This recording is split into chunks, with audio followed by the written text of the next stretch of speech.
नमस्कार दोस्तों। आज इथिक्स के हम फोर्थ लेसन में बात करेंगे मॉरल थिंकर्स की। मॉरल थिंकर के जो चैप्टर है उसको हम दो भागों में डिवाइड करेंगे। एक वेस्टर्न मॉरल थिंकर और एक चैप्टर हम बनाएंगे इंडियन मॉरल थिंकर। तो यहाँ से यूपीएससी में बहुत सारे क्वेश्चन आए हैं। मॉरल थिंकर के जो कोटेशन होते हैं उनके बेस्ट पर काफ़ी क्वेश्चन यूपीएससी इथिक्स पेपर में पूछे गए हैं। तो हम चर्चा करेंगे कि किस प्रकार हम कोटेशन को तोड़कर एक अच्छा मॉडल आंसर लिख सकते हैं। तो इससे पहले हम 3 लेसन की बात कर चुके हैं। आप इस लेसन को देखने से पहले उन तीनों लेसनों को ज़रूर देखना, और यदि आप चैनल पर नए हो तो चैनल को सब्सक्राइब करना, लेसन को लाइक करना और अपने दोस्तों के साथ शेयर करना। तो आइए शुरू करते हैं। ये लेसन बहुत ही बेहतरीन होने वाला है। मतलब संक्षिप्त में हम देख सकते हैं कि किस प्रकार इथिक्स के जो लेसन है हम पूरा कर सकते हैं उनको एक टाइम पीरियड में, और अच्छे मार्क्स भी ला सकते हैं। तो आइए शुरू करते हैं। ये सिलेबस, आप सिलेबस को जरूर बार बार देखते रहना। टू दी पॉइंट हम सिलेबस के हिसाब से चल रहे हैं। थोड़ा सा मैं ओवरव्यू ले लेता हूँ कि अब तक हमने क्या कर लिया है। लगभग हमने अभी तक इन टॉपिक्स को निपटा लिया है कि जो नीतिशास्त्र के जो टॉपिक्स हैं और इसके अलावा जो मूल्य वाले टॉपिक है इनको हमने अभी तक निपटा लिया है। आज हम इस चैप्टर में बात करने वाले हैं महान नेताओं, सुधारकों और थिंकर्स की बात करने वाले हैं। इसके अलावा हम बात कर चुके हैं सिलेबस के हिसाब से इमोशनल इंटेलिजेंस के। ठीक है, तो हमने इतने टॉपिक 3 चैप्टर में पढ़ लिए हैं। आज फोर्थ चैप्टर में हम पढ़ने वाले हैं मॉरल थिंकर, जिसमें आज ये सिलेबस पूरा होने वाला है। और अभी ऊपर जो हमने बात की थी महान नेताओं, सुधारकों, इनके विचारों को हम पढ़ने वाले हैं। तो हम टू दी पॉइंट पूरा सिलेबस आने वाले 10-12 दिनों में कवर कर लेंगे। और मैं इनके नए अपडेट नोट्स भी बना रहा हूँ, जो कि मैं टेलीग्राम चैनल पर एक साथ शेयर कर दूंगा। जैसे ही अपने लेसन बन जाते हैं तो मैं पूरी फाइल इथिक्स की जो कि एक साथ होगी, उसमें बहुत सारे अच्छे मॉडल आंसर ही होंगे जो कि प्रीवियस ईयर पेपर को ध्यान में रखकर बनाए गए हैं। तो आप मेरे टेलीग्राम चैनल पर जुड़ सकते हो। वैसे अधिकांश स्टूडेंट काफ़ी जुड़ चुके हैं वहाँ पे, तो मैं वहाँ पे शेयर कर दूंगा। इसके अलावा टेलीग्राम चैनल का जो लिंक है ना, वो इस लेसन के डिस्क्रिप्शन में आपको मिलेगा, या आप टेलीग्राम में सर्च कर सकते हो UPSC study with Dharmendra Jakhar. ये आपको चैनल वहाँ पर मिल जाएगा, उसको आप सब्सक्राइब जरूर करना। लगातार मतलब वहाँ पर मैं अच्छे अपने नोट्स शेयर करूँगा। तो शुरू करते हैं ये लेसन। जैसे इसमें सबसे पहले जो हम पढ़ेंगे सुकरात के जो कोटेशन है, सुकरात के जो अहम नैतिक विचार हैं उनको हम पढ़ने वाले हैं। तो इसके अलावा मैं आपको ये बताऊंगा कि कोई भी कोटेशन आए आप घबराना नहीं कि ये कोटेशन किस विद्वान का है। हमें ये नहीं लिखना होता है कि हाँ ये विद्वान उस विद्वान का कोटेशन है, या पहचाना नहीं होता वहाँ पर, उसके नंबर ज़्यादा नहीं होते हैं। कि जैसे कोई कोटेशन आया उसके बारे में आपको पता नहीं है किसका, कोई मतलब नहीं पता है, चिंता की कोई बात नहीं है। पता ये होना चाहिए कि उस कोटेशन को यूज में कैसे लेना है, उस कोटेशन को आंसर में कैसे फॉर्म करना है, उसको हम देखेंगे। और यहाँ पर बहुत सारे कोटेशन है, मैं इनमें से कुछ बेस्ट 2-3 कोटेशन को एग्जाम्पल के रूप में बताऊंगा। और जो अगला अपना लेसन होगा इंडियन थिंकर वाला, उसमें मैं 2-3 मॉडल आंसर भी दे दूंगा। और यहाँ पे भी 1-2 मॉडल आंसर कराने की कोशिश करूंगा किस प्रकार हम कोटेशन आधारित क्वेश्चन को कर सकते हैं। और कोटेशन का एक फायदा और है, इनको आप ना जितने भी कोटेशन आते हैं इनको अपनी डायरी में नोट कर लीजिए। मैं बहुत मेहनत कर रहा हूँ इसमें कोटेशन बनाने के लिए, काफ़ी अच्छे कोटेशन ढूंढ ढूंढ के ला रहा हूँ, ताकि आप लोग है ना मतलब इधर उधर नहीं भटको, आपको इतना ज़्यादा प्रयास नहीं करना पड़े। तो मेरी कोशिश होगी कि जितने भी अच्छे कोटेशन मैं अपने लेसन में बता पाऊँ, आप इनको इथिक्स और ऐसे सॉरी ऐसे राइटिंग में इनको इस्तेमाल कर सकते हो। तो सबसे पहले सुकरात की बात करेंगे हम, कि सुकरात के बहुत सारे अच्छे कोटेशन हैं। जैसे मनुष्य ही सभी वस्तुओं का मापदंड है, वह अपनी मर्जी से सत्य असत्य, सही गलत, नैतिक अनैतिक इत्यादि को परिभाषित कर सकता है। यानी कहने का मतलब है कि सुकरात के अनुसार मनुष्य मतलब एक स्वतंत्र प्राणी है। ठीक है, वो भी जो भी अपने निर्णय करता है ना, वो कौन से उसके निर्णय नैतिक अनैतिक होंगे, सब अपनी अंतरात्मा की आवाज़ के हिसाब से वो करता है। ठीक है, तो हम ये बता सकते हैं कि व्यक्ति कौन से मार्ग पर चलेगा, नैतिकता अनैतिकता, वो उसकी मतलब मानसिक स्थिति है, या उसकी अंतरात्मा की जो आवाज़ है, या मन की आवाज़, उसके हिसाब से वो कार्य करता है। इसके अलावा ये फेमस कोटेशन है, ये क्वेश्चन शायद मेरे हिसाब से एग्जाम में आया हुआ भी है, और इस पर एक निबंध भी आ सकता है, या पहले आ भी चुका हो शायद। तो ये कोटेशन है, सद्गुणी ज्ञान है, ज्ञान ही सद्गुण है। देखो ये एग्जाम में सपोज करो आपने इथिक्स के पेपर में क्वेश्चन आता है, तो आपको देखो सिंपल सा पता है, ये एक फेमस कोटेशन है। ठीक है, सुकरात का है। तो इंट्रोडक्शन में आपको पता हो रहा, तो आप बता सकते हो कि ये कोटेशन सुकरात का है और इसका सामान्य अर्थ ये है। ठीक है, आप इंट्रोडक्शन में इसको बता सकते हो। मैं यहाँ पे आपको कोशिश करता हूँ कि इस कोटेशन आधारित कोई क्वेश्चन हो तो इसको हम कैसे करेंगे। ठीक है, तो सपोज करो ये क्वेश्चन हम यहाँ पे मॉडल आंसर बनाने की कोशिश करते हैं। ठीक है, एक बढ़िया सा यहाँ पे मॉडल आंसर बनाते हैं, कि जैसे सबसे पहले हमें लिखना है, इंट्रोडक्शन लिखना है। ठीक है, तो इंट्रोडक्शन में आप कोशिश करो, थोड़ा सा हम यहाँ पे कलर सही लेते हैं इसका, ताकि आप इजीली समझ पाओ एक बार। ठीक है, जैसे सबसे पहले आपने क्वेश्चन, इसमें क्वेश्चन कैसे आता है, क्वेश्चन आता है जैसे सद्गुणी ज्ञान है, ज्ञान ही सद्गुण है, इसका आपके लिए क्या महत्व है। ठीक है, या तो क्वेश्चन ऐसा आ सकता है कि आपके विचारों में क्या महत्व है, या ऐसा आ सकता है कि इसका सिविल सेवा में क्या योगदान है, या सिविल सेवा में क्या महत्व है, या व्यवहारिक लाइफ में इसका क्या महत्व है। ऐसा क्वेश्चन आ सकता है। ठीक है, तो सबसे पहले हमें क्या करना है कि इसका इंट्रोडक्शन लिखना है, ठीक है। क्वेश्चन का जो सबसे पहले हमें लिखना होता है इंट्रोडक्शन, और इंट्रोडक्शन आपको बहुत अच्छा लिखना है, 2-3 लाइन में लिखना है, ठीक है। 2-3 लाइन में इंट्रोडक्शन लिखा कि हाँ भाई, ये वाक्य या ये कोटेशन सुकरात का है, ठीक है। और सुकरात के अनुसार मतलब सद्गुण ही ज्ञान है, इसका मतलब है कि अच्छा व्यवहार या अच्छा चरित्र, मतलब अच्छा व्यवहार, अच्छा चरित्र, या मतलब हम कह सकते हैं कि कोई भी आप इसको आइडिया लगा सकते हो किस किस प्रकार हम सद्गुण को ज्ञान के साथ जोड़ सकते हैं। तो इसको सिंपली ये करना है कि सुकरात के अनुसार सद्गुण ही ज्ञान है, के तात्पर्य ये है कि मतलब आपका अच्छा व्यवहार, अच्छा चरित्र ही ज्ञान है, ठीक है। इसके साथ ही क्या ज्ञान ही सद्गुण है, इसका मतलब है कि ज्ञान ही सद्गुण है का तात्पर्य ये है कि दोनों एक दूसरे से जुड़े हुए हैं, ठीक है। इन पूरे ओवरऑल हम इसको पढ़ना चाहिए, थोड़ा सा इसको सामान्य भाषा में समझना चाहिए, तो तात्पर्य ये है कि सद्गुण ही ज्ञान है और ज्ञान ही सद्गुण एक दूसरे के पूरक है। इन एक दूसरे के बिना मतलब हम कह सकते हैं कि व्यक्ति का अच्छा चरित्र का निर्माण नहीं हो सकता। या जैसे हम इसका एग्जाम्पल लेते हैं, ठीक है। ये तो इंट्रोडक्शन की हमने बात की कि भाई इंट्रोडक्शन में आपको क्या क्या करना है, सिंपल सा इसको एक्सप्लेन कर देना कि सद्गुण ही ज्ञान है, ज्ञान ही सद्गुण का मतलब है अच्छा व्यवहार ही ज्ञान है, और ज्ञान ही अच्छा व्यवहार है, या अच्छा सद्गुण है, या मतलब जो भी अच्छा चरित्र है उसको हम बता सकते हैं, ठीक है। ये तो इंट्रोडक्शन अपना हो गया। अब बॉडी पार्ट में आएगा, इसमें ये आ सकता है कि आपके अनुसार या इसका क्या क्या महत्व है, तो अलग अलग दृष्टिकोण से इसको देखते हैं, ठीक है। इसमें अलग अलग आयाम बनेंगे, अलग अलग विविधतापूर्ण इसको आंसर को हम प्रदान करेंगे। अब चाहो तो आप अच्छे डायग्राम से बना सकते हो, या तो ऐसा डायग्राम बनाओ या कोई ऐसा डायग्राम बनाओ, या मतलब अलग अलग टाइप के इस तरह के डायग्राम बन सकते हैं, इसको अलग ले जाके अलग अलग। हमें ज़्यादातर कोशिश करनी है कि इथिक्स में डायग्राम बहुत अच्छे बनाने हैं, ठीक है। कोशिश यही करनी है। जैसे इसको हम लेते हैं कि सबसे पहले हम ये लेते हैं कि भाई सद्गुणी ज्ञान, इसको हम प्रैक्टिकल रूप में देखते हैं हम। तो हमने एक पॉइंट लिखा, ऐसा हो सकता है कि एक पॉइंट से लिखने की कोशिश करते हैं। तो जैसे इसको हम बताने की कोशिश करते हैं कि कोई व्यक्ति है, यदि उसके अंदर ज्ञान तो बहुत है, मानो कि ज्ञान तो है लेकिन सद्गुण नहीं है, तो क्या होगा। जैसे ज्ञान तो है लेकिन सद्गुण नहीं है, तो उसका क्या हो सकता है।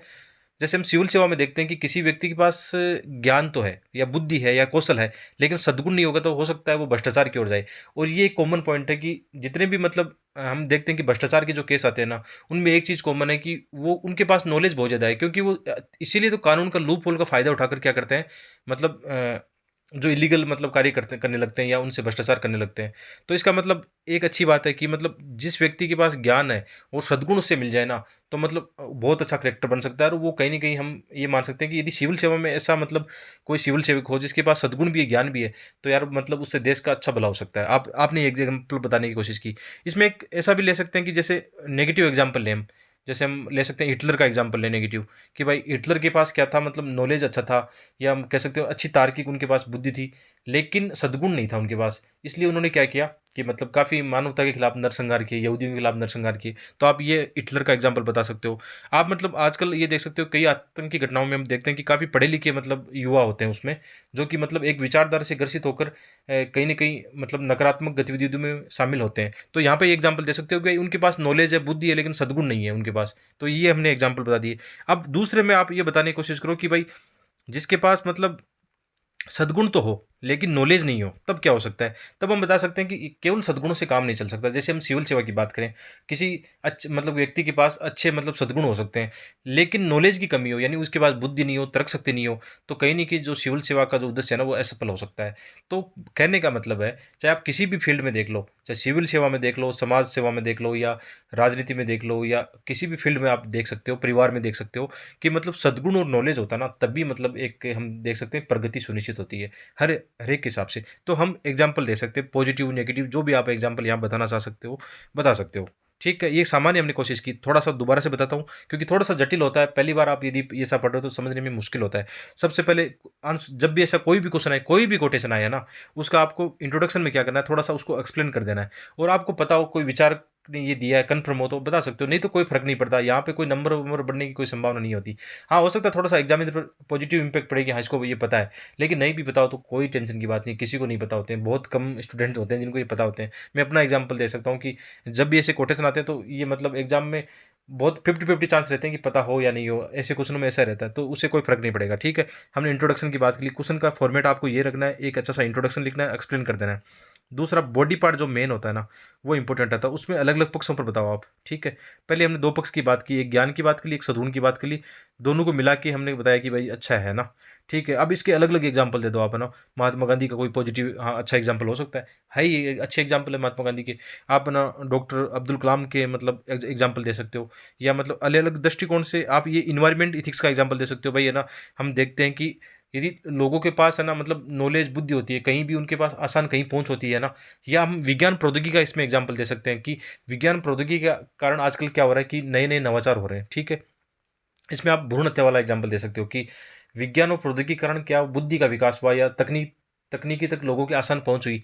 तो जिनके पास सद्गुण नहीं था ना, जिनका मतलब करेक्टर अच्छा नहीं था या जिनका व्यवहार अच्छा नहीं था, उन्होंने क्या किया, मतलब कन्या भ्रूण हत्या को बढ़ावा दिया। मतलब कहने का मतलब है, मैं बार बार ये बात बोल रहा हूँ कि आप जितने आयाम से लिखोगे ना, अलग अलग विविध आयाम से, इसको हमने अलग अलग आयाम से लिखने की कोशिश की कि हमने पहले सद्गुण और ज्ञान की तुलना की, दोनों की पॉजिटिव नेगेटिव नेगेटिव एग्जाम्पल की बात की।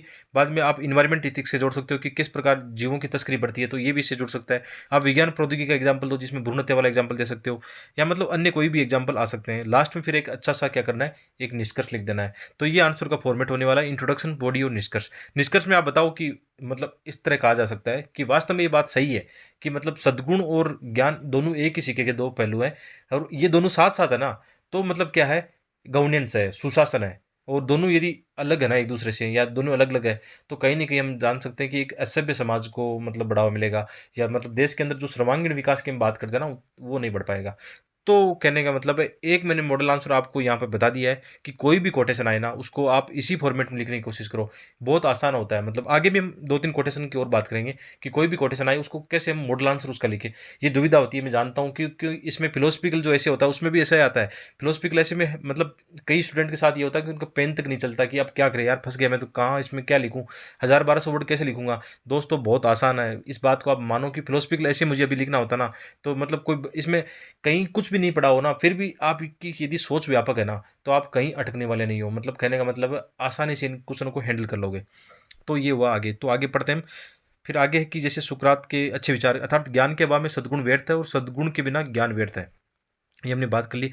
ज्ञानी वही हो सकता है जो सत्य के प्रति अपनी आत्मा की आंख से देखते हुए आत्मज्ञान करता है। यहाँ पे मतलब ये है कि सुकरात ने माना है कि स्वयं को जानो। और ये थ्योरी हम इसको ऐसा भी बता सकते हैं कि भाई जो बुद्ध का है ना, आत्मदीपो भव है, उसके नज़दीक है। जब भी ऐसे कुछ ना, तो आप तुलना भी कर सकते हो कि जैसे बुद्ध ने भी कहा है कि आत्मदीपो भव है, वही व्यक्ति मतलब ज़्यादा मतलब पर आगे बढ़ पाता है जो अपने आप का आत्मविश्लेषण करता है, या मतलब अपनी आलोचना स्वयं करता है, या खुद से सीख कर आगे बढ़ता है, अपनी असफलताओं से सीख कर अपने आप को मोटिवेट कर आगे बढ़ता है। तो ऐसे कोटेशन को आप यूज़ में ले सकते हो कि ज्ञानी वही हो सकता है जो सत्य के प्रति अपनी आत्मा की, यानी अंतरात्मा की आवाज़ से देखता है। ठीक है। आगे फिर अच्छे कोटेशन और है जिनका मैं अब एक्सप्लेन नहीं करूँगा। आप इनका सामान्य है चीज़ है, कोई दिक्कत नहीं इसमें, अपने हिसाब से आप इनका भावार्थ निकाल सकते हो, या मतलब और ज़्यादा जानना हो तो आप गूगल कर लेना। ठीक है। इसमें है कि बिना संघर्ष के जीवन जीने योग्य नहीं है, हो सकता है यही क्वेश्चन आ जाए। ठीक है, कि बिना संघर्ष के जीवन जीवन योग्य नहीं है।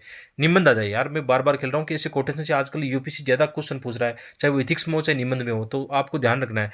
अब बिना संघर्ष के जीवन जीने योग्य नहीं है, तो इसमें तो बहुत अच्छा है, आप कुछ भी कर सकते हो कि हम जानते हैं कि मतलब कोई भी सफलता होती है वो बैठे बैठाए नहीं मिलती, हमेशा संघर्ष करने से ही मिलती है। जैसे कहीं भी हमारे साथ चुनौतियाँ आती है तो उसके अंदर अवसर छिपा होता है, तो उसको हमारी पहचानने की हमारा ज्ञान और कौशल होना चाहिए, उसमें बस सद्गुण मिला देना है। ठीक है, सब कुछ प्रगति निश्चित हो जाएगी। ठीक है। आगे कोटेशन है कि वह व्यक्ति साहसी है जो भागता नहीं है, यानी परिस्थिति से भागता नहीं, बल्कि अपने मोर्चे पर खड़ा रहकर शत्रु का सामना कर सकता है। ठीक है, आप ये भी बता सकते हो कि आप यूपीएससी की एग्जाम दे रहे हो, तो ये एग्जाम मानते हैं कि बहुत ज़्यादा टफ है, बिल्कुल है, क्योंकि कंपटीशन इसमें इतने इतने ज़्यादा है, कैंडिडेट इसमें बहुत ज़्यादा बैठते हैं, तो मतलब सबकी सफलता मतलब नहीं हो सकती। अब जैसे मुझसे कई बार ये पूछते हैं कि सर, स्टूडेंट पूछते हैं या मतलब आस-पास वाले पूछते हैं, यार कितनी साल हो गई आपको मेहनत करते हुए? यहाँ पे फाइनली सिलेक्शन नहीं होता, ये नहीं होता। तो सिंपल ही बात है कि यार सबका सिलेक्शन नहीं हो सकता। हर साल इतने फिक्स पद होते हैं उसमें, और सभी अपनी मेहनत मतलब बराबर मेहनत करते हैं। तो कुछ परिस्थितियाँ ऐसी होती हैं कि कई बार हम किसी पेपर में अच्छा नहीं कर पाते हैं, या फिर इंटरव्यू में अच्छा नहीं कर पाते हैं, या बहुत सारे दोस्त प्रीलिम्स में ही मतलब कहीं न कहीं असफल हो जाते हैं, उनके साथ सीसीएट में दुर्घटना हो जाती है। तो ऐसी बात नहीं है, ऐसी बड़ी एग्ज़ाम के लिए समय लगता है। बहुत कम स्टूडेंट होते हैं जो अपने पहले या दूसरे अटेम्प्ट में निकलते हैं, लेकिन निकलते हैं। आप यदि सही दिशा में प्रयास करते हो तो जल्दी भी आपका सिलेक्शन होता है, इसमें कोई शक नहीं है। लेकिन बात ये है कि उनसे घबराना नहीं है। अब जैसे यदि लगातार असफलता मिलती है, जैसे मुझे लगातार 3 बार इंटरव्यू में जाने के बाद में अचानक मतलब उसमें फाइनल सिलेक्शन नहीं हुआ, तो वहाँ से ये थोड़ी ना है कि मैं असफल हूँ। असफल बिल्कुल नहीं मानता मैं अपने आप को। मैं मानता हूँ कि मैं जो प्रयास कर रहा हूँ, उसमें थोड़ा और मतलब सुधार कर लूँ, तो मुझे भी पता है कि फिर अपनी जो सफलता है वो आने वाले समय में निश्चित रूप से आ सकती है। तो यही बात इन कोटेशन में छुपी है कि अपने आप पर लागू कर दो इनको, कि जो भी हम कर रहे हैं ना, मतलब साहस के साथ करें, बिल्कुल परिस्थिति से भगना नहीं है। मतलब कहने का मतलब है एकदम टिके रहना है और लगातार अपने को अच्छा बनाने का प्रयास करना है। ठीक है। आगे है कि असत्य शब्द केवल स्वयं में बुराई नहीं है, बल्कि आत्मा को बुराई से संक्रमित कर सकता है। तो अच्छा कोटेशन है, आप इन कोटेशन को थोड़ा अपने हिसाब से करके मॉडल आंसर लिखने की कोशिश करना, ऊपर जो मैंने बताया है। देखो ये क्वेश्चन 2019 में आ चुका है, ठीक है। और मैं अपना अनुभव बताना चाहूँगा कि ये क्वेश्चन जो था मैंने पहले निबंध लिखा है। आप मेरे निबंध जो मैंने शेयर किए थे 2019 वाले, जो मैंने आंसर राइटिंग की थी, उसमें मतलब ये मैं निबंध मैंने पहले शेयर किया था। तो ये लकीली देखो ना, ये लकीली मैंने एक टेस्ट सीरीज ज्वाइन की थी, उसमें ये निबंध था, तो मैंने उस पर निबंध लिख रखा था। तो जैसे ही मैंने इथिक्स के पेपर में इस क्वेश्चन को देखा, तो अपने आप मेरा मतलब एक तरह से मन खुश हो गया कि यार ये इस क्वेश्चन की तो मैं प्रैक्टिस करके निबंध लिख के आया हूँ इस पर, तो यहाँ तो मेरे लिए कोई मतलब बड़ी बात नहीं है। तो ये क्वेश्चन बहुत मेरे लिए आसान हो गया था, और इस साल देखो नंबर भी 126 थे। मतलब कहीं ना कहीं ये फ़र्क पड़ता है यार, आप यदि पहले से अच्छी मेहनत कर लेते हो ना, तो वो काम आती है एग्जाम में। एज इट इज़ एकदम क्वेश्चन आ सकते हैं। तो ये मैं यहाँ पे लकी था कि ये क्वेश्चन एग्जाम में आया था। तो इसको हम कर सकते हैं कि एक अपेक्षित जीवन जीने योग्य नहीं है। ठीक है। तो इसको हम वही, जैसे यहाँ पर थोड़ा मॉडल आंसर इसको देखना चाहें, ये क्वेश्चन ऑलरेडी आ चुका है, तो इसको थोड़ा सा हम देख सकते हैं कि यदि मॉडल आंसर की बात करो, तो ये मुझे नहीं पता था मतलब किस विद्वान का कोटेशन है, बिल्कुल नहीं पता था। तो मैंने तो यही इसमें अच्छा सा बताने की कोशिश की कि भाई कोई जीवन में प्रगति वही लोग करते हैं जो मतलब कहीं न कहीं कठिन परीक्षाओं से गुज़रते हैं। तो यही अच्छा-सा कोटेशन। हाँ, इसमें ये भी हो सकता है कि आपको ये पता नहीं हो ना कि ये किसका कोटेशन है, तो आप सिंपल सा ये बता सकते हो, इससे जुड़ा हुआ कोई और कोटेशन बता सकते हो कि संघर्ष ही जीवन में सफलता की ओर ले जाता है, या मतलब वही है ना, कुछ भी ऐसी बात करके अपना अच्छा-सा इंट्रोडक्शन 2-3 लाइन में लिख दो। बढ़िया से कि अपरीक्षित जीवन जीने योग्य नहीं है। कहने का मतलब है कहीं न कहीं हमें परीक्षण से गुज़रना होता है, और फिर हम निखर के आते हैं, और फिर आगे सफलताओं की ओर निकलते हैं। तो इनको ऐसा कर सकते हैं। अब देखो ना, इसमें बॉडी जो पार्ट आता है ना, अब क्वेश्चन की डिमांड क्या थी, अभी टेल वर्ड यहाँ पे नहीं लिखा हुआ कि इसके क्वेश्चन की डिमांड शायद ये हो सकता है कि आपके लिए क्या महत्व है, ठीक है? या आप इसके बारे में क्या समझते हो, ऐसा कुछ आ सकता है। तो जैसे ही क्वेश्चन का, जैसे इंट्रोडक्शन पार्ट की हमने बात की, यहाँ पे बॉडी पार्ट की हम बात कर सकते हैं। देखो ये कुछ लेसन हो सकता है आपको मतलब बोरिंग लगे कि स्लाइड अच्छी नहीं है, तो यहाँ पर मेरा एक ही मामला है कि आपके नंबर कैसे अधिक आ सकते हैं। अब यार स्टूडेंट लाइफ में स्लाइड बनाना ये उतना आसान नहीं होता। जो मैं पढ़ता हूँ, जो मैं अपने आंसर राइटिंग करता हूँ, या जो अपने नोट्स बनाता हूँ, वो मैं न्यू एस्पिरेंट के साथ शेयर करना चाहता हूँ, और मेरे पास अभी सबसे सिंपल माध्यम यही है। तो आप लोगों की अच्छा लगे तो मतलब इनको थोड़ा मोटिवेट करते रहना, मुझे भी पता चले कि हाँ हाँ, कहीं न कहीं आप लोगों को फ़ायदा मिल रहा है। तो आप कमेंट बॉक्स में बताते रहना कि हाँ, आप ये लेसन देख रहे हो और आप लोगों को फ़ायदा मिल रहा है यार। तो एक ये भी मानना है कि कहीं आप में से कई स्टूडेंट्स ने कोचिंग भी की होगी। तो ये चीज़ें मतलब कोचिंग में पढ़ाते हैं, लेकिन जो प्रैक्टिकल की बात है ना, यथार्थ की बात है, वो ऐसे लेसन आपको बहुत कम कहीं देखने को मिलेंगे। तो एक जेनुइन बंदा आपको पढ़ा रहा है, जो खुद इन चीज़ों से गुज़र के आया है, खुद मार्क्स लेके आया है, तो इन चीज़ों पर आप ज़रूर विश्वास करना, और मुझे भी लगातार मोटिवेट करते रहना, ठीक है? इसमें जैसे बॉडी पार्ट की हम बात करें, तो बॉडी पार्ट में अलग-अलग आयाम आएँगे इसमें। जैसे इसमें अपेक्षित जीवन योग्य नहीं है, तो इसमें सबसे अच्छा इसमें क्या होता है कि आपके पास एग्ज़ाम्पल होना। तो एग्ज़ाम्पल के माध्यम से इसको लिखने की कोशिश करना, ठीक है? जैसे आप महात्मा गांधी का एग्ज़ाम्पल लो, इसमें पहला हमने महात्मा गांधी का एग्ज़ाम्पल लिया, तो उसमें जितने भी हम जीवन को उनके देखते हैं ना, और अलग-अलग टाइम में उनकी अलग-अलग विचारधाराएँ थी, और मतलब उनका जीवन ऐसा था कि वो अपनी मतलब जो भी समस्याएँ आ रही थी, उनसे सीख कर आगे बढ़ रहे थे, और एक समय ऐसा आया कि उन्होंने राष्ट्रीय आंदोलन में एक ज़बरदस्त नेतृत्व प्रदान किया। तो मतलब उन्होंने क्या किया, अपने जीवन को क्या किया, परीक्षण के मार्ग पर ले गए और वहाँ से सीखा। तो एक एग्ज़ाम्पल आ गया। दूसरा एग्ज़ाम्पल आप लिख सकते हो, अब्दुल कलाम का कोई एग्ज़ाम्पल लिख सकते हो, ठीक है? कि भाई अब्दुल कलाम का भी आप जीवन का जानते हो कि वो पहले क्या कितनी एग्ज़ाम में फ़ेल हो चुके थे। उसके बाद में मतलब राष्ट्र निर्माण के लिए उन्होंने क्या-क्या किया, हम सब जानते हैं। तो उनका एग्ज़ाम्पल आप बता सकते हो कि कहीं न कहीं वो उससे गुज़र के निकले। एक स्वयं का एग्ज़ाम्पल भी आप दे सकते हो कि हम कहाँ प्रगति कर रहे हैं, कैसी प्रगति कर रहे हैं। तो कहीं न कहीं वो जीवन तभी सफल हो पाएगा जब अपने आप को हम मतलब परीक्षण के मार्ग पर ले जा रहे हैं। तो मतलब कहने का मतलब है, जो भी क्वेश्चन आप लिख रहे हो सकता है मेरे पास मेरे एग्ज़ाम्पल हो जो मेरी सोच के हिसाब से हो। यहाँ पर आपकी क्या सोच डिपेंड करती है, उस पर भी मतलब निर्भर करेगा कि आपका मॉडल आंसर कैसा होगा। कि यहाँ पे मैं इतनी विचार सिखा सकता हूँ, लेकिन इसमें एथिक्स के पेपर में एक जो स्टूडेंट होता है उसकी सोच बहुत डिपेंड करती है कि वो कैसा सोचता है, वो उस क्वेश्चन को कैसे तोड़ के लिखता है या कैसे सोचता है। तो इसमें जितने भी स्टूडेंट होंगे उनका अलग मॉडल आंसर बनेगा। ये मैं मतलब दावे के साथ कह सकता हूँ कि आप हो सकता है कि आप मेरी मतलब ऐसी कॉपी करने की कोशिश करो, लेकिन एक समय ये होगा कि आपकी जो सोच होगी ना, वही आंसर आप लिखने की कोशिश करोगे। ठीक है? बॉडी पार्ट में अलग-अलग आयाम से जोड़ना मैं बार-बार बता रहा हूँ। अभी हम वर्तमान के देखो, बॉडी पार्ट को हम विज्ञान प्रौद्योगिकी से भी जोड़ सकते हैं कि हमें परीक्षण करना होगा। हमें ये देखना होगा कि क्या जो हम डेवलपमेंट कर रहे हैं, जो विज्ञान प्रगति के विकास पर मार्ग पर हम बढ़ रहे हैं, क्या वो मतलब मानवता के लिए सही है, या कहीं नेगेटिव इम्पैक्ट नहीं हो जाए? तो ये भी हमें परीक्षण करना ज़रूरी है। सोशल इम्पैक्ट का आप कोई पॉइंट देख लो, एनवायरनमेंट का भी इसमें पॉइंट जोड़ दो।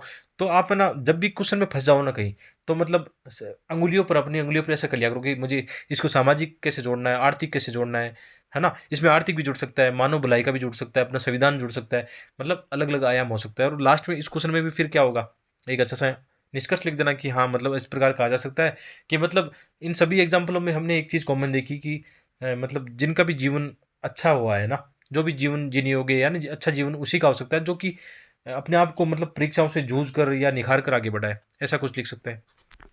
ठीक है, आपका अलग मॉडल आंसर हो सकता है, या हो सकता है मैं अभी तो लेसन बना रहा हूँ, इसको मैं यदि बाद में सोच समझ कर लिखूँ तो मेरा अलग आंसर निकल के आए, ये भी हो सकता है। ठीक है, अभी तो एट द पॉइंट मैं आपको मतलब पढ़ा रहा हूँ तो अभी ये चीज़ें सोच पा रहा हूँ, बाकी इसका अच्छा मॉडल आंसर भी हो सकता है। ठीक है, कोई भी मतलब यार परफेक्ट नहीं होता, सब समय के साथ सीखते हैं। आगे जैसे हम बात करेंगे, सुकरात की हमने बात की, अब हम प्लेटो की बात करने वाले हैं। हो सकता है ये लेसन थोड़ा सा आधे घंटे से ज़्यादा हो जाए, लंबा हो जाए, लेकिन कोई फ़र्क नहीं पड़ता। आपको मतलब एक ही जगह सब चीज़ मिल जाएगी, क्योंकि मैंने 3-4 सालों में जो पढ़ा है वो एक साथ मैंने नोट्स बनाने की कोशिश की है। तो आगे बढ़ते हैं प्लेटो। तो यहाँ पे प्लेटो वाले में हम एक चीज़ देख सकते हैं कि जैसे प्लेटो क्या मानता है कि मानव आत्मा के वो 3 आंतरिक गुण को स्वीकार करते हैं। ठीक है? प्लेटो कहता है कि मानव आत्मा के 3 आंतरिक गुण हैं। एक तो देखो भाई, मतलब किसी में विवेक और बुद्धि ज़्यादा होती है, तो वो क्या बनेगा, दार्शनिक राजा बनेगा या नेतृत्व प्रदान करेगा। ठीक है? किसी में साहस होगा तो वो सैनिक वर्ग बनेगा, सैनिक वर्ग की ओर जाएगा। और किसी में इच्छा और लालसा होगी तो वो व्यापारी व्यापारी बनेगा। तो मतलब आप ऐसे डायग्राम को बता सकते हो, जब इससे संबंधित कोई क्वेश्चन आए तो बता सकते हो, ऐसे अच्छे डायग्राम बनाया करो कि प्लेटो के अनुसार मानव आत्मा के 3 गुण हैं, विवेक, बुद्धि और साहस और इच्छा, लालसा। इनके आधार पर मतलब समाज में अलग अलग वर्गों का निर्माण होता है। ठीक है? फिर जैसे क्या हुआ था कि सुकरात ने सद्गुण को ज्ञान बताया, इसके प्रकारों को नहीं बताया था। प्लेटो ने क्या किया, इसके 4 प्रकार बताए। सद्गुण के प्लेटो ने 4 बताए हैं ना, मतलब जो वर्च थ्योरी है ना सद्गुण की, जो सुकरात की थ्योरी है वो अलग है। ठीक है, वो हमने पढ़ी थी पहले अभी।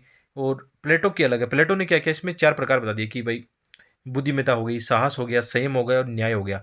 और प्लेटो एक बात बोलता है कि समाज के 3 वर्ग, यानी कौन, राजा, नेतृत्व वर्ग, सैनिक वर्ग और व्यापारी वर्ग, ये तीनों व्यक्ति अपना कार्य यदि ईमानदारी से करें ना, तो समाज में क्या होगा, अपने आप न्याय की स्थापना हो जाएगी। तो ऐसा आप कोटेशन बना के ऐसी बातें लिख सकते हो। ठीक है, जो अभी हमने बात की। आगे है जैसे उनके अच्छे कोटेशन और पढ़ सकते हैं कि सबसे बड़ी संपत्ति है अल्प सामग्री के साथ जीना, यानी अच्छी जीवन शैली के साथ जीना। सास एक प्रकार का मोक्ष है, यानी सास बहुत इंपॉर्टेंट है। और मैं एक दावे के साथ कह सकता हूँ कि आप में से जो है ना आईपीएस मतलब बनने की सोच रहे हैं, तो अपनी पर्सनैलिटी में ये सास का गुण है ना, ये मतलब पैदा कर लो, इंटरव्यू में मतलब और ज़्यादा अच्छा कर पाओगे आप। और मतलब व्यवहारिक लाइफ में होना ही चाहिए, सिविल सेवा में भी, मतलब सभी जो जितनी सेवा है उसमें सास के बिना तो मतलब हम जानते हैं कि वही बात है, अभी हमने बात की, यदि आपके पास सद्गुण और ज्ञान हो, सास नहीं हो, तो क्या कर पाओगे यार, मुश्किल हो जाएगा आपके सामने। तो मतलब सभी सिविल सेवा में से बहुत सारे गुण आते हैं, आप में साहस भी होना चाहिए, आप में नेतृत्व क्षमता भी होनी चाहिए, ईमानदारी होनी चाहिए, सत्यनिष्ठा होनी चाहिए, ज्ञान होना चाहिए, बुद्धि होनी चाहिए, विवेकशीलता होनी चाहिए, और मतलब अनेक प्रकार के हम आगे बात करने वाले हैं। आगे है जैसे हम बच्चे को आसानी से माफ कर सकते हैं जो अंधेरे से डरता है ना। जीवन की वास्तविक विडंबना तो तब है जब मनुष्य प्रकाश से डरने लगे। अब देखो यार, ये ऐसा कोटेशन का ऐसे आ सकता है, ये क्वेश्चन 2015 में आ चुका है एथिक्स में। तो हमने ऊपर बात की थी कि किस प्रकार हम कोटेशन को अच्छा आंसर बना के लिख सकते हैं, तो आप इसको लिखने की कोशिश करना। इतना मेरे पास अभी इसमें इस लेसन में इतना स्कोप नहीं है कि मैं हर एक कोटेशन को तोड़ के उसका मॉडल आंसर बता पाऊँ। ठीक है, आगे है अरस्तु का। जैसे अरस्तु के हम पढ़ेंगे तो जैसे अरस्तु की एक थ्योरी है समम बोनम की, इसमें क्या है, अंतिम लक्ष्य जिसका उद्देश्य आत्मसंतुष्टि व सुख प्राप्त करना होता है, जो किसी लक्ष्य की प्राप्ति का साधन नहीं होता है। इसके अलावा अरस्तु के यदि विचारों की बात करें तो अरस्तु बोलते हैं कि बौद्धिक और नैतिक सद्गुण मिलकर क्या करते हैं, मानव को मतलब सर्वोच्च मतलब खुशी प्रदान करते हैं, और आनंदी व्यक्ति का सर्वोच्च लक्ष्य और मूल्य होता है। ठीक है, इसको थ्योरी ऑफ गोल्डन मीन भी बोलते हैं। ठीक है, ये अरस्तु ने दी है। और मतलब कहने का मतलब है यार, मतलब आप है ना, आपके पास बुद्धि है, नॉलेज है, ज्ञान विज्ञान जितना भी मतलब स्किल है, उसके अंदर नैतिक सद्गुण मिल जाए ना, तो आपकी जीवन क्या होगा, सबसे मतलब संतुष्ट बन जाएगा। आप मतलब हैप्पीनेस के मामले में बहुत ऊंचाइयों पर चले जाओगे। तो यही हमें सीखना है, मतलब इथिक्स हमें एक तो प्रैक्टिकल लाइफ में भी अपने जीवन को अच्छा बनाने का एक संदेश देती है, साथ ही साथ एग्जाम में तो अच्छे नंबर आने वाले हैं। तो मतलब एक ही तीर से दो शिकार यहाँ पे होने वाले हैं। इसके अलावा बुरे व अनैतिक विचारों या मनोवेगों को केवल लगातार आत्मनियंत्रण के प्रयास से अनुशासित किया जा सकता है। लगातार अभ्यास से नैतिक आचरण एक आदत बन जाती है। ठीक है, बहुत अच्छी कोटेशन है ये। इसके अलावा अरस्तु ने भी अपना एक न्याय सिद्धांत दिया था, उसमें क्या कहते हैं कि न्याय दो प्रकार से हो सकता है, एक तो वितरणात्मक न्याय हो सकता है, एक सुधारात्मक न्याय हो सकता है। वितरणात्मक न्याय से तात्पर्य वितरण करना है हमें, एक जैसे हमारा देश है, हमें वितरण क्या करना है, कैसे संसाधनों का वितरण करना है, आर्थिक मतलब जो जो भी कल्याणकारी योजना है उनका वितरण करना है, भोजन का वितरण करना है, अन्य जो भी आप चीज़ हो सकते हैं ना, पदों का वितरण करना है। तो वितरण में क्या होना चाहिए, योग्यता और क्षमता होनी चाहिए, जैसे पद, सम्मान, वेतन, पुरस्कार मतलब होना चाहिए। इसके अलावा सुधारात्मक बोलते हैं कि कोई भी अपराध वगैरह होता है ना, तो उसके लिए दंड की व्यवस्था होनी चाहिए। तो ये तो अरस्तु का विचार है, न्याय का विचार। ऐसा आप कहीं कहीं जब क्वेश्चन की डिमांड होगी तो वहाँ पे इनको प्रयोग कर सकते हो। और देखो, यूपीसी 2013 में अरस्तु के इस कोटेशन से क्वेश्चन आ चुका है। क्या क्वेश्चन है कि शत्रुओं पर विजय पाने वाले की अपेक्षा में अपनी इच्छाओं का दमन करने वाले को अधिक साहसी मानता हूँ। देखो कितना अच्छा कोटेशन है, और ये कोटेशन आगे भी आ सकते हैं। एक चीज़ और मेरी सलाह होगी कि यूपीसी इथिक्स के पेपर में जो भी कोटेशन आ चुके हैं ना, उनकी आप अपने नोट्सों में शामिल कर लो। आगे है ना और क्वेश्चन आने वाले हैं, हो सकता है ऐसे क्वेश्चन दोबारा आ जाए। एक तो ये बात, रिपीटेशन हो सकता है, संभावना रहती है हमेशा। दूसरा, इन कोटेशन को आप यूज में ले लो, ठीक है। तो ये क्वेश्चन आ गया है, तो इसको आप कोशिश करना अपने मॉडल आंसर बनाने की कोशिश करना। आगे जॉन रॉल्स का विचार। जॉन रॉल्स के विचार में जैसे एक थ्योरी ऑफ जस्टिस उनकी बुक है, उनमें उन्होंने नैतिक दर्शन व लोक प्रशासन पर विचार बताया था, साथ ही प्रशासकीय नीतिशास्त्र बताया जिसमें लोक सेवक हेतु निर्देशक दिए गए हैं। देखो जॉन रॉल्स का जो क्वेश्चन है 2016 में आ चुका है, तो जॉन रॉल्स के बारे में हमें जानना चाहिए। जॉन रॉल्स का मुख्य रूप से क्या है, न्याय सिद्धांत प्रसिद्ध है। कभी आपने फिलोसफी और पॉलिटिकल साइंस जिनका ऑप्शनल सब्जेक्ट है तो पढ़ा होगा इनके बारे में। तो जॉन रॉल्स सामान्यतः नैतिकता पर चर्चा नहीं करते, अपितु नैतिकता के एक विशिष्ट रूप पर चर्चा करते हैं, अर्थात न्याय का विश्लेषण करते हैं, अर्थात उन सिद्धांतों के बारे में तर्क जो न्याय संगत समाज का आधार बना सकते हैं। इसके अलावा जॉन रॉल्स ने सामाजिक न्याय के 5 सिद्धांत भी बताए हैं। अवसर की समानता, राज्य का हस्तक्षेप, यानी राज्य हस्तक्षेप करेगा और उसके हिसाब से मतलब न्याय की स्थापना करेगा। इसके अलावा सामाजिक भेदमूलक सिद्धांत, सामाजिक भेदमूलक का सिद्धांत हो सकता है इसमें कि वंचित वर्ग के फेवर में कुछ एक्स्ट्रा कार्य हो सकते हैं, जैसे अपने देश के संविधान में आरक्षण की जब बात आती है तो वो इसके दृष्टिकोण से मान सकते हैं। और हमारे देश के संविधान ने भी जॉन रॉल्स के विचारों को काफ़ी मतलब मूल अधिकारों में शामिल भी किया है। आप ये भी बता सकते हो, जोड़ सकते हो कि मूल अधिकारों में, संविधान की प्रस्तावना में भी हमें जॉन रॉल्स के जो विचार हैं वो दिखाई देते हैं। समान स्वतंत्रता की वो बात करते हैं, समान वितरण की वो बात करते हैं। इसके अलावा दो मूलभूत उनके सामाजिक न्याय के सिद्धांत भी है, एक है समान स्वतंत्रता और एक समान वितरण की, वितरणात्मक न्याय की वो बात कर रहे हैं। तो हम यहाँ पे देखेंगे सॉरी, कि समान स्वतंत्रता से मतलब है सभी व्यक्तियों को मतलब समान अधिकार मिलना चाहिए, और हमारे देश के जो मूल अधिकार है उसमें ये बात कही भी गई है। साथ ही साथ जब वितरणात्मक न्याय की बात आती है ना, तो जॉन रॉल्स बोलते हैं कि वंचित वर्ग को थोड़ा सा ज़्यादा लाभ मिलना चाहिए। जैसे हमारे मतलब देश के संविधान में मूल अधिकारों में देखते हैं कि जो मतलब कानून के समक्ष समानता है और कानून के समक्ष संरक्षण की बात की गई है, उसके अंदर यहाँ पर ये विचार झलकते हैं। इसके अलावा जैसे लोक नियोजन में अवसर की समानता है, जहाँ पर आरक्षण की बात की गई है, वहाँ पे भी ये बातें झलकती है। तो भारतीय संविधान में मतलब मूल अधिकारों में जॉन रॉल्स के विचार हम देख सकते हैं। इसके अलावा जैसे कांट है, कांट का विचार अच्छा विचार है, आप इनको भी इस्तेमाल कर सकते हो। इनके मतलब नीतिशास्त्र को प्रयोगात्मक नीतिशास्त्र बोलते हैं। कांट ने बुद्धिवाद व जीवन के अनुभवों को शामिल करते हुए प्रयोगात्मक नीतिशास्त्र का आधार प्रस्तुत किया है। और कांट का तो देखो, जब आपको ज़्यादा कुछ नहीं याद नहीं रखना, कांट का एक ही बात याद रखनी है कि कांट नैतिक कर्तव्य की बात करते हैं। ये बोलते हैं कि यदि व्यक्ति के कर्तव्य नैतिक होंगे ना, तो उसका परिणाम भी नैतिक होगा। मतलब ये पहले से मान के चल रहा है कि व्यक्ति नैतिक होना चाहिए, मतलब उनके कर्म एक्शन नैतिक होने चाहिए, तो अपने आप क्या होगा, कार्य भी, जो परिणाम भी होगा वो भी नैतिक होगा। तो कर्तव्य की धारणा पर आधारित नैतिक सिद्धांत को कर्तव्य शास्त्रीय सिद्धांत भी कहा है।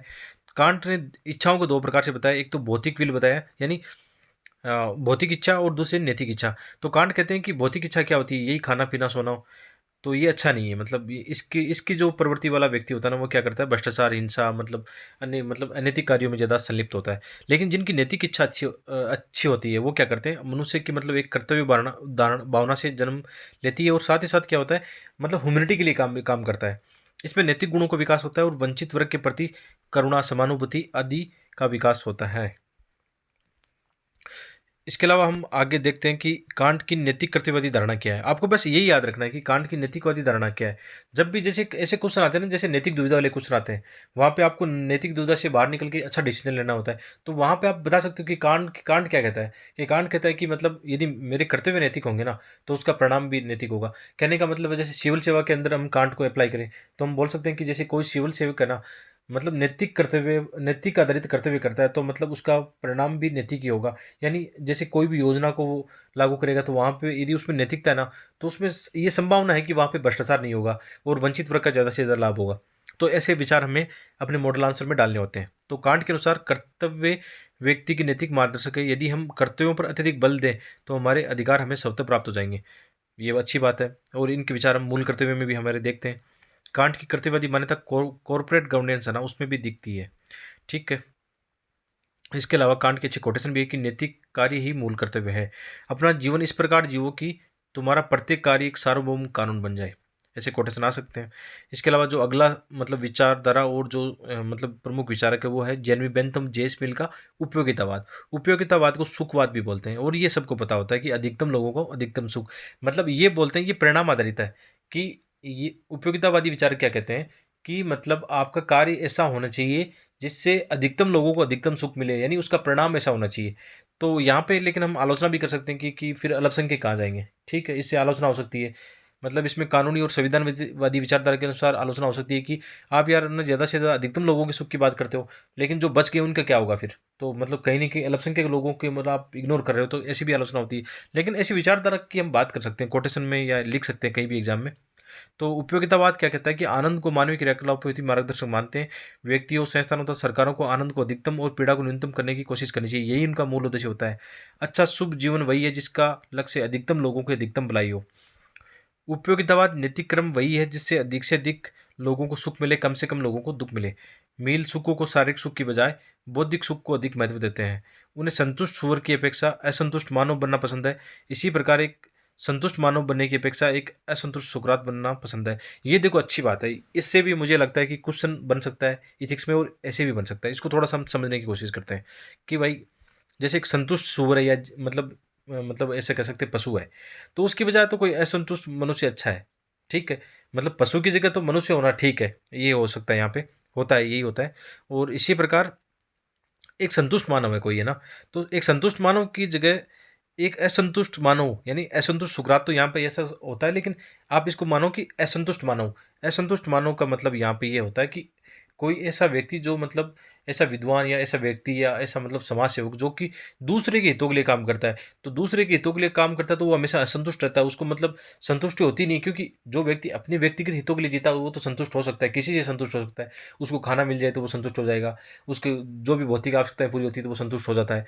लेकिन एक असंतुष्ट विद्वान व्यक्ति, जैसे आप बड़े जितने भी बड़े एग्ज़ाम्पल है उसमें ये कॉमन पॉइंट है, महात्मा गांधी, डॉक्टर अब्दुल कलाम, विवेकानंद, जितने में सब में जो कि दूसरों के लिए जीते हैं, उनमें ये एग्ज़ाम्पल है। तो आप अब इसको देखो, मैंने अच्छे से समझा दिया, आप दोबारा